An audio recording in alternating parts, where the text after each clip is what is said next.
హిందూ పురాణాలు శాస్త్రాల ప్రకారం కాకి కేవలం పక్షి కాదు, ఇది పితృదేవతల రూపం, యమధర్మరాజు దూత, శనిదేవుని వాహనం. చిన్న కథ, గొప్ప పాఠం. పురాణాల నమ్మకం ప్రకారం కాకులు మన పూర్వీకుల ఆత్మలకు ప్రతిరూపాలు. శ్రాద్ధ, పితృపక్షాలలో కాకికి అన్నం పెట్టడమంటే మన పూర్వీకులకు నేరుగా ఆహారమిచ్చినట్లే. కాకి మరణం, పునర్జన్మతో కూడా సంబంధం కలిగిన పక్షి. యమదేవుని దూతగా భావిస్తారు.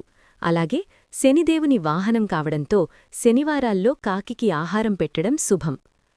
రామాయణంలో రామాసురుడు కాకి రూపంలో ఉండి రాముని శిక్షకు గురయ్యాడు. తర్వాత రాముడు వరమిచ్చి కాకికి ఇచ్చిన ఆహారం పూర్వీకులకు చేరుతుంది అన్నారు. కాకులు తెలివైన పక్షులు.